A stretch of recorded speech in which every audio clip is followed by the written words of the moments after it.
the silent plea. The stars above the dead world were cold and uncaring, shining on ruins that once held life. Beneath the broken sky, the people of this forgotten species hid in the cracks of their own cities, their homes now nothing but bones of stone and steel. Once they were proud. Once their voices filled the trade lanes of the galaxy. But now they were only ghosts among ashes. The galaxy had left them to die. No aid ships came, no convoys of food, no armies to protect them. The great empires declared their world lost and moved on, as if a whole species could be erased with a single word. Still they sent messages, weak radio waves that crawled through space, begging for mercy, begging for anyone to listen. For years those signals drifted, ignored, and yet, somewhere across the darkness, in a small human listening station on the edge of space, an operator leaned forward, his eyes wide. Static cleared for only a second, and a voice, weak, cracked with despair, whispered through. "Help us. Please. Anyone." The man froze. He checked the frequency again. He called for his commander. The signal was real, and it came from a system no one had spoken of in decades. A world marked "Forsaken" on every galactic map. Reports rushed through channels. Military officers read them in silence. Politicians stared at the desperate words. It was not just a message. It was a plea from a people abandoned by everyone. At first, many argued. They are forgotten for a reason, some said. If we interfere, the Council will punish us. Humanity is not ready for another war. Others looked at the evidence, starving, children, ruined hospitals, the last survivors of a culture waiting only for death. One human captain could not stay silent. He stood in the middle of the chamber, his voice cutting through the noise. If no one else will stand with them, then humanity must.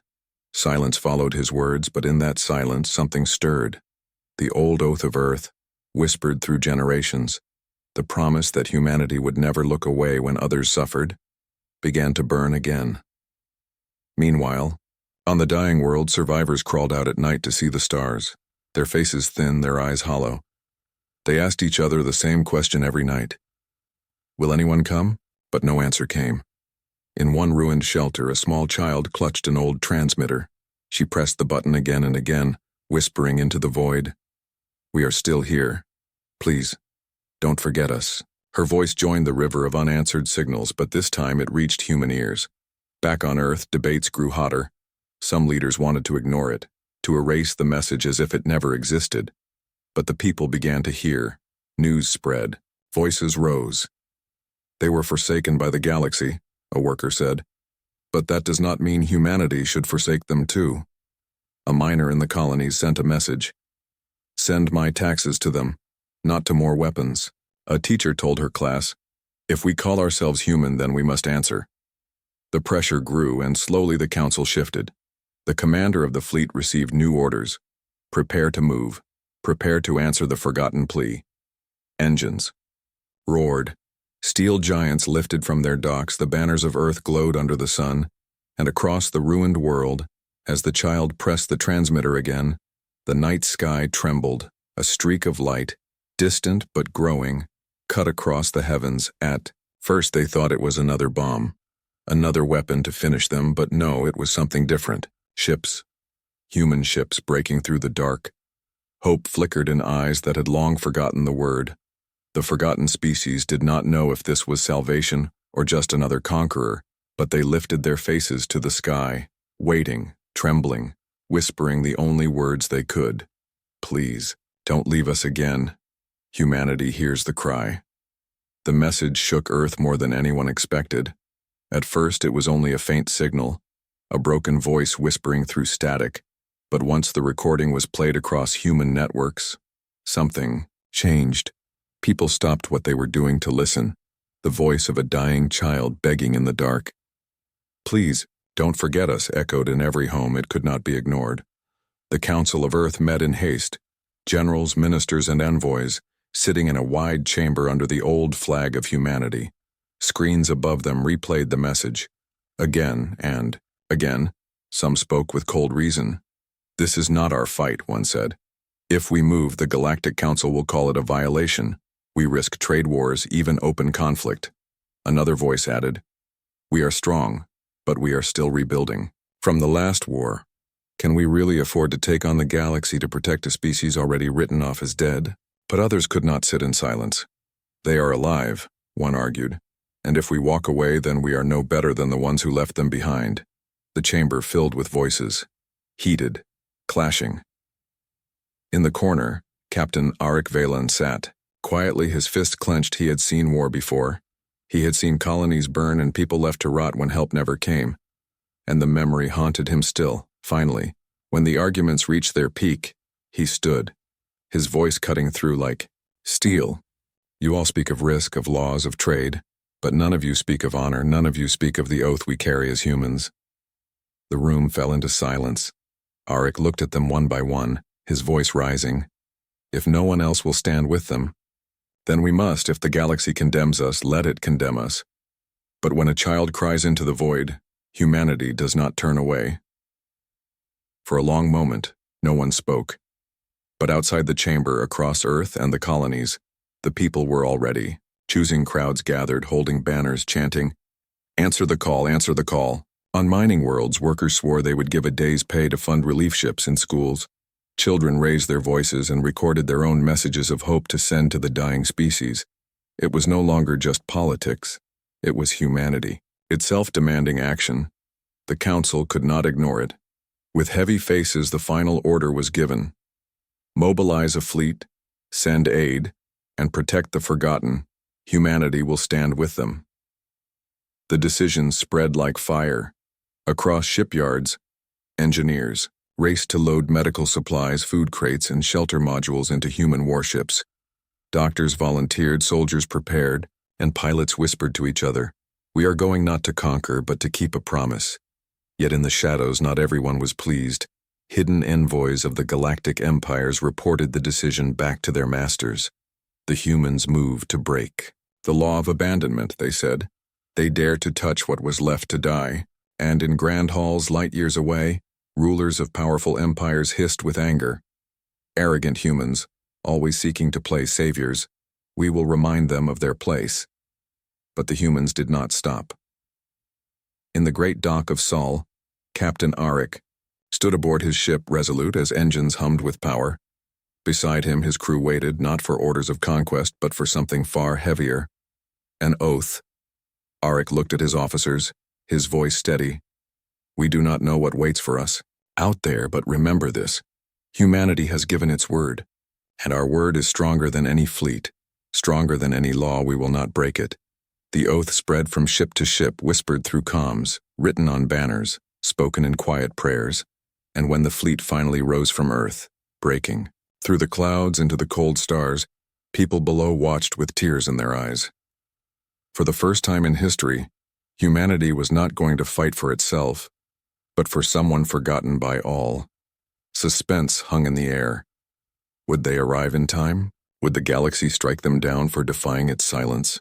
The only certainty was this: humanity had chosen. And somewhere on a dying world, a child pressed the transmitter again, not knowing that her voice had already moved an entire species. Arrival in the ashes. The fleet of humanity cut through the black sea of stars, their engines burning like a trail of fire across the void. Dozens of ships carried supplies, doctors, soldiers, and hope itself. But inside every heart was also fear. Fear of what they would find. Fear of how the galaxy would react. For weeks they had followed the faint signal, a whisper in the endless dark, until finally the ruined system came into view. Once it had been a jewel, trade routes passing through, cities glowing on the surface, ships circling in orbit. Now it was a graveyard. Broken stations drifted like bones, shattered hulls turned slowly in silence, satellites cracked and lifeless. The human crew stared through their viewports. No one spoke. The horror of abandonment hung in every shadow. "Scan for survivors," Captain Arik ordered, his voice low. The reports came back, weak life signs scattered across the surface. Small, clusters underground. Deep inside collapsed cities. Numbers so low it made even hardened soldiers feel sick. "Less than 1,000,000, the officer whispered. "From billions, less than 1,000,000 remain." The fleet descended. ships burning through clouds of ash, breaking through storms that had raged without repair for decades. On the surface, survivors looked up at the streaks of light cutting the sky. They trembled. Some screamed in terror. Others fell to their knees, believing the end had finally come. In one broken shelter, a girl pressed her hands against the cracked ceiling, whispering, "They're here. The ones who will finish us." But when the first ship landed, no weapons fired, its doors opened and humans stepped out, not with guns drawn, but with crates of food and water, with medics rushing forward. The forgotten species stared, too weak to move, their bodies thin, their skin pale from years of hiding underground, their eyes hollow but still burning with the last spark of survival. One child crawled forward, too fragile to walk, her voice shaking. "Are you here to end us too?" Captain Arik knelt before her, his armored hands setting down a packet of food, his voice steady but soft. "No, little one. We came because you called. We came because you are not forgotten." The words spread through the crowd like fire, whispers rising, then tears, sobs that had been held back for years. Doctors rushed to treat the wounded. Engineers began setting up shelters. Soldiers lifted beams from collapsed buildings to free the trapped, but still suspicion remained. The elders of the species stepped forward, their voices sharp. "Why?" one demanded. "Why now? When the galaxy abandoned us, where were you? What do you want from us now?" Arik met their eyes, not flinching. "We want nothing, only this, to keep the oath of our people. We do not abandon those who cry for help." Some believed, some did not. But the truth was clear. Humanity had done what no other empire dared. They had come far above in the void. Other eyes watched. Hidden ships of rival empires cloaked in shadow, recording every moment, sending it back to the Galactic Council. "The humans land," a voice reported. "They break the ancient law of abandonment. They give life where only death was permitted. They must be punished." Back on the surface as night fell, survivors huddled near human camps, eating their first real meals in years, drinking clean water, feeling the warmth of heaters. For the first time since childhood, children laughed, weak but alive, and in the distance, songs of thanks began to rise. But Captain Arik stood apart, his eyes fixed on the sky. He knew the moment of hope was fragile. He knew enemies would come, and soon. For now, though, he let himself hear the laughter. For now he let himself believe in the oath, yet deep inside a question lingered. Would humanity's promise be enough when the wrath of the galaxy arrived? The oath remembered. The night on the ruined world was silent, broken only by the hum of human generators and the crackle of fires lit for warmth. For the first time in years, the forgotten species slept without hunger gnawing at their bones, without fear of dying in the dark. But Captain Arik did not sleep. He stood in the half-broken plaza of their capital, watching as survivors gathered, drawn by the glow of lights. The people looked at the humans with wide, uncertain eyes, some filled with gratitude, some with suspicion, all with fear of being abandoned again. The elders stepped forward, their thin frames wrapped in rags. One raised his voice, sharp and weary. "You bring food, you bring fire, you bring hope.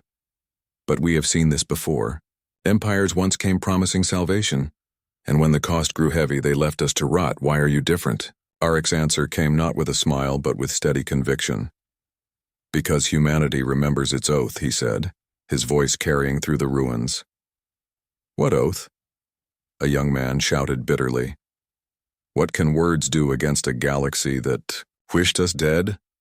Arik looked around at his soldiers, his doctors, his engineers, all standing silently behind him, all waiting for his words. "It is an oath as old as earth," he said, "a promise carried in every heart, that when someone cries for help, we will not look away no matter the cost." The crowd murmured, the words simple but heavy. To prove it was more than speech, Arik knelt, taking the hand of a starving child. Lifting her into his arms, he raised his head toward the stars, his voice like thunder. "Before the galaxy, before my people, I swear this. Humanity will not abandon you. You are not forgotten. You will not be alone again." The words echoed across the plaza, carried by transmitters, recorded by human ships, broadcast into the void around him. His soldiers repeated the oath, voices rising together. "We stand with you. We will not abandon you." The forgotten species wept, some falling to their knees, others raising their hands to the sky as if to grasp the words themselves. Children clung to human medics. Elders whispered blessings. For the first time, hope felt real. But far above, in the dark of space, hidden eyes watched. Cloaked probes belonging to rival empires captured the entire moment, sending it back to the Galactic Council. Inside the grand halls of the Council, where empires gathered in shining robes and jeweled crowns, the reaction was immediate. "The humans have broken the law of abandonment," one voice hissed.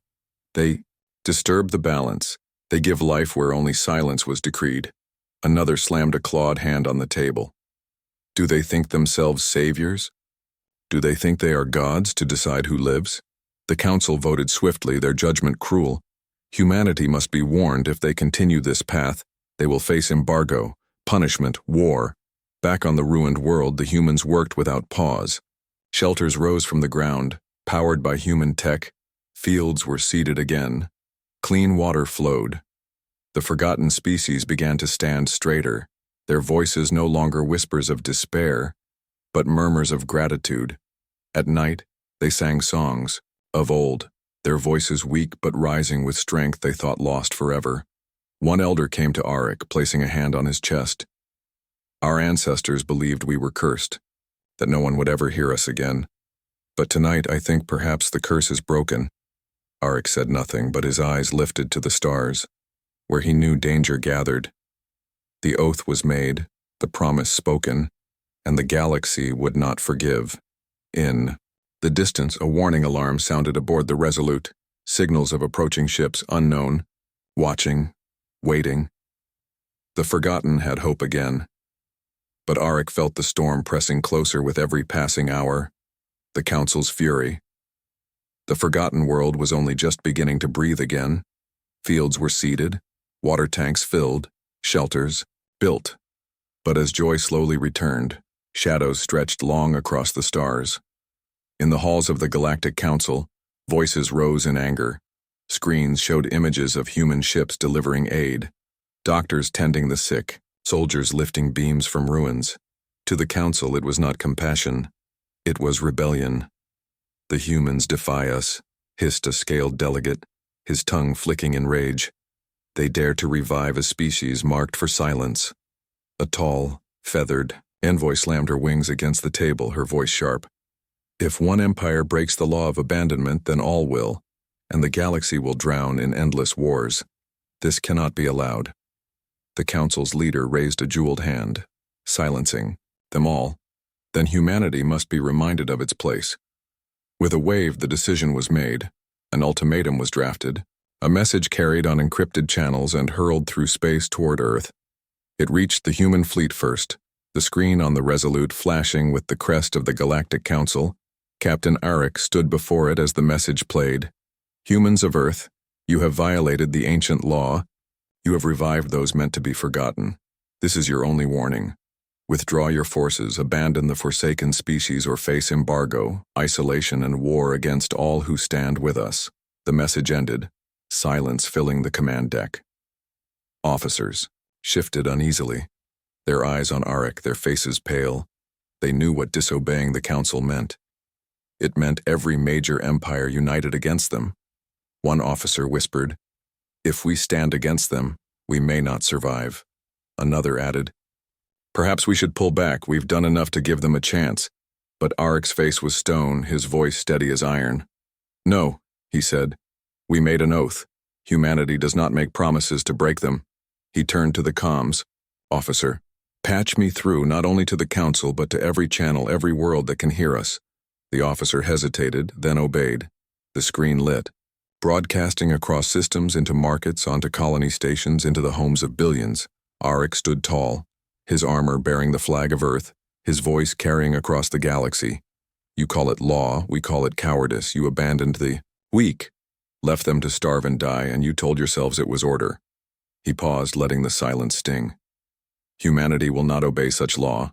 Humanity will not abandon the forgotten if standing with them makes us criminals. Then we are.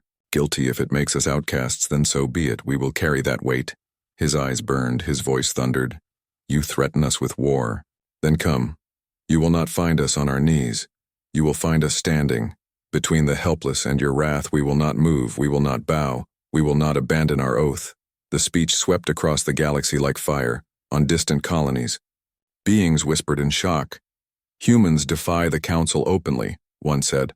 No one has dared such a thing in centuries. In markets some cheered, others shook in fear, and on the forgotten world, survivors wept, their hearts swelling with a strength they had thought lost forever. They repeated the words to one another like prayer, "We will not abandon our oath."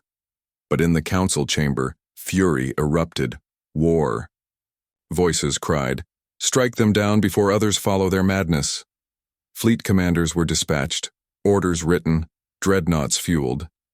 The galaxy began to turn its weapons toward humanity. Back on the Resolute, Arik stood with his officers, his expression unshaken. "They will come," one whispered. "They will come with everything they have." Arik nodded slowly. "Then we will meet them with everything we are." Outside the viewport, the forgotten world spun below, fragile yet alive again. And in the distance, sensors already caught the faint shadows of fire among the stars. The first enemy ships appeared like shadows on the scanners, their massive signatures burning red across human screens. On the bridge of the Resolute, Captain Arik stood tall, his officers tense, every eye locked on the growing. "Storm ahead. They come," the sensor officer whispered. "Council fleets, multiple factions united, numbers. Too many." Arik's jaw tightened. "Then we stand as promised." The forgotten world below lay silent, unaware of the full danger. Children slept in new shelters. Families ate real meals for the first time in years. And above them, humanity, prepared to fight for their right to keep living. The council fleet broke through the void, dreadnoughts with armor thick as mountains, cruisers glowing with energy weapons, carriers spilling waves of fighters like swarms of steel insects. Human ships formed a shield wall before the planet, their lines smaller, thinner but unbroken. A council voice came over the comms, sharp as a blade. "Last warning, humanity. Stand down. Leave the Forsaken to their fate, or you will be destroyed." Arik did not answer with words but with action. "Raise shields, charge weapons, protect the planet." The first strike came like thunder, beams of plasma cutting through the void, explosions blooming across the black. Human ships trembled under the assault, shields flashing, metal groaning, but they did not break. "Return fire," Arik commanded. Railguns roared, missiles streaked, fighters launched from bays, humanity's fleet answering with fire of their own. The battle lit the heavens, stars drowned in the blaze of war. One human frigate dove straight into a swarm of enemy fighters, its cannon spitting fire until it was torn apart. The last transmission echoing across comms. For Earth, for the forgotten, another ship rammed an enemy cruiser, tearing through its hull in a blaze of sacrifice, buying precious seconds for the fleet. Yet still the council pressed forward, their numbers endless. On the surface, the forgotten species looked up at the sky, streaks of fire cutting through the night, the ground shaking with distant thunder. "Will they hold?" One elder whispered, his hands trembling.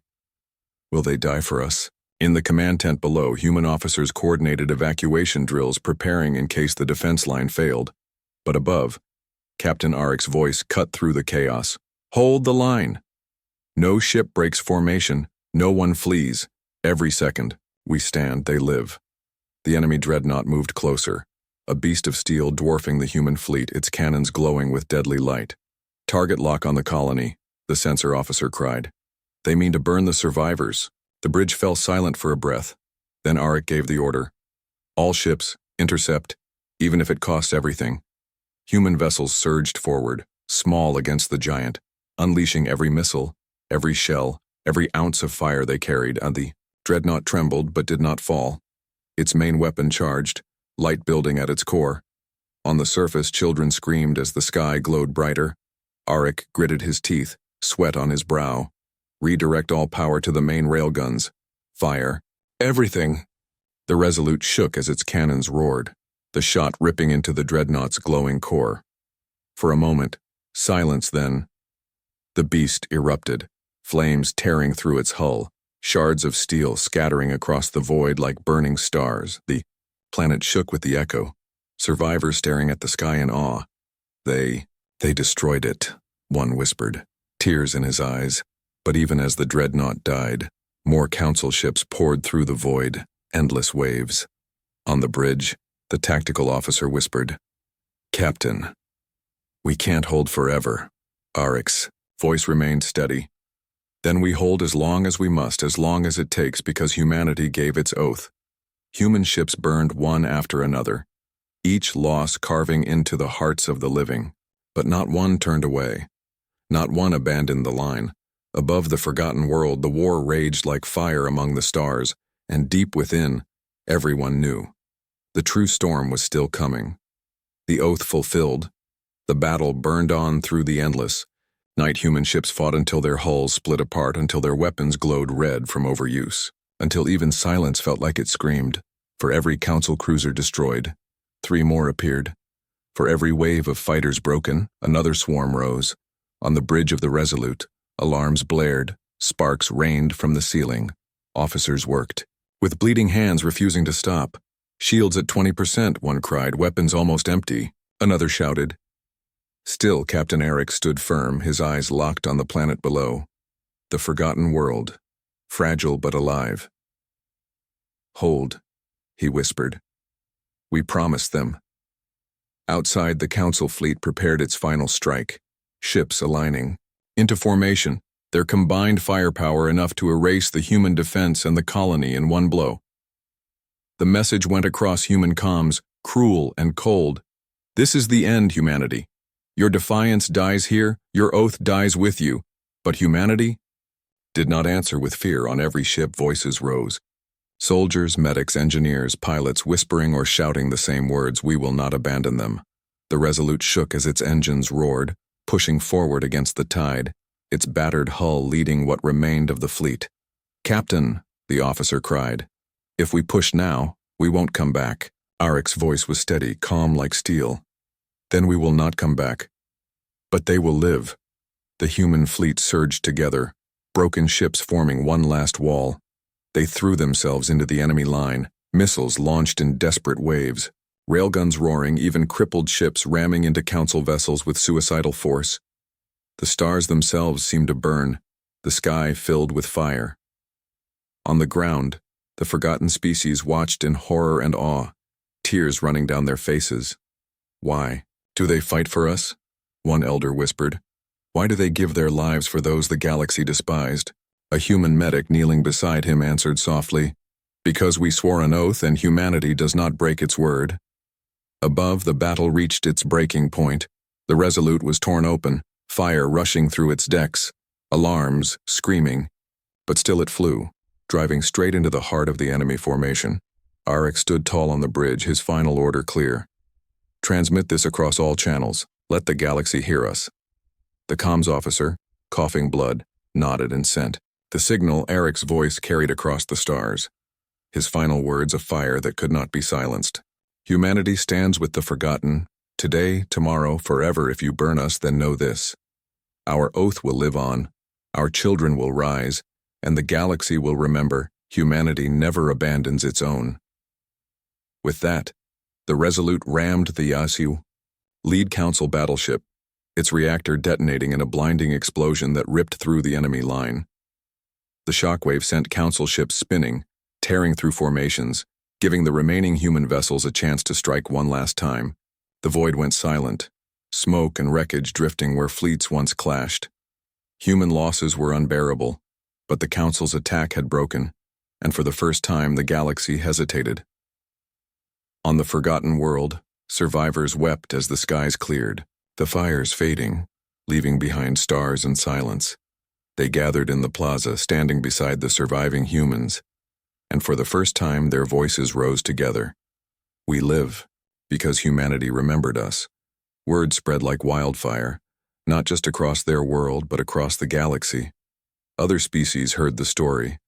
of how humanity defied the council, how they bled and died to protect those no one else would, how their oath stood stronger than fleets.